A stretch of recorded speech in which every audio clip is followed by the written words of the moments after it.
Então, ele traz as 7 principais emoções positivas que a gente precisa manter na nossa cabeça, que é o desejo, a fé, o amor, justamente a energia sexual, o entusiasmo, o romantismo e a esperança. E os que a gente não pode ter, mas que vem naturalmente se a gente não ficar autossugerindo ao nosso subconsciente, que é o medo, o ciúme, o ódio, o desejo de vingança, a ganância, superstição e raiva. E ele fala: onde o sentimento negativo estiver, não tem espaço para o positivo. E a gente precisa, de maneira ativa, autossugerir isso ao nosso subconsciente. Meio que hackear o subconsciente. Se é que a gente pode fazer isso, porque nossa mente é muito inteligente. Mas ele não Sim. explica como que essa dinâmica funciona, até porque nós, meros humanos, ainda não sabemos isso. Mas ele fala que essa é a maneira mais correta. Sempre que a gente se pegar ali num sentimento, um desejo negativo, traz isso pro positivo e autossugere isso ao seu subconsciente, porque ele fala: fé e medo não se dão bem, onde um estiver, o outro não estará. Ele entra no capítulo 12 na parte do cérebro, que é a estação transmissora e receptora de pensamentos, que foi o que a gente falou, comparando com a antena do rádio. Sim. Que inclusive o Joe falou, quando ela me sugeriu o podcast, eu já tava com isso na cabeça. Porque a gente mantém essa sincronia. E aí depende de nós adequarmos a frequência que a gente vai vibrar.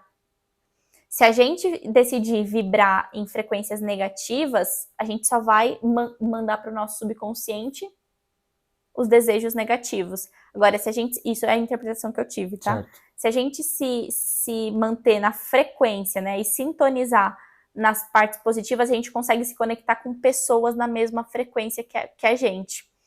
Muitas vezes, quando eu tô com pessoas muito negativas, eu me sinto cansada no final do dia. Eu até falo, nossa, cara, eu não sei, eu não gosto de ficar com gente que é muito negativa. E eu sinto a energia da pessoa fácil, assim. Tipo, nossa, essa pessoa ela é muito pesada, eu não gosto de ficar perto dela.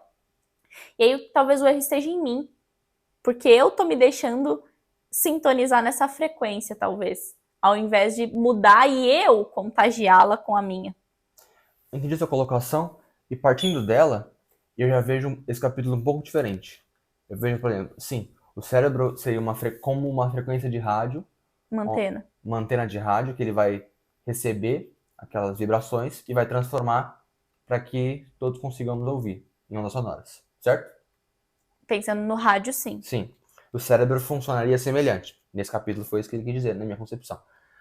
Só que cabe a mim saber se eu vou ouvir a sua estação FM ou eu vou trocar para uma outra. Sim. Eu posso colocar numa estação, você tá mal-humorado, você chegou mal-humorado em casa.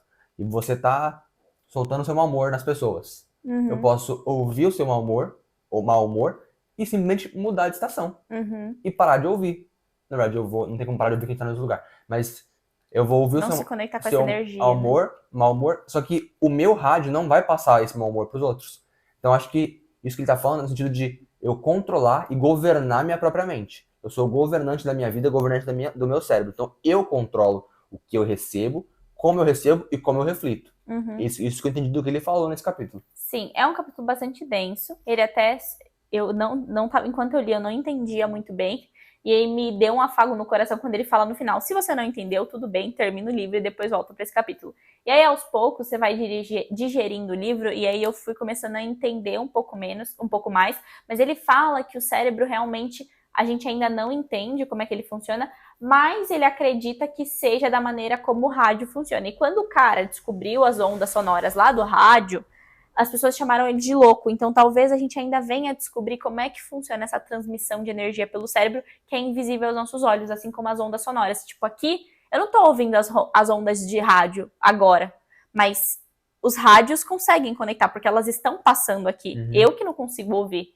Então, ele fala que essa ciência é a mesma que vai levar a gente a entender como é que funciona essa frequência dos pensamentos. Mas ele traz, cuidado com seus pensamentos.